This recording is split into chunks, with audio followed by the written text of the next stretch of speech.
Deleting a product from your store is simple. Let us show you how. First, start by logging into your seller admin panel. Then click on Products on the left-hand side. Now, there are two ways you can delete a product. First, find the product you are wanting to remove and click on the gear symbol.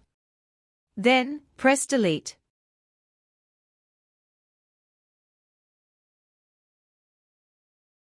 The second way you can delete a product is by going into the product itself, by clicking on the name.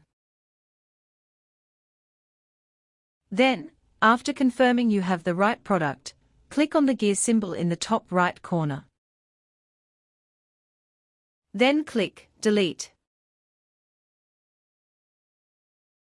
Your product has now been deleted. To save your changes, click on the Save button in the top right corner.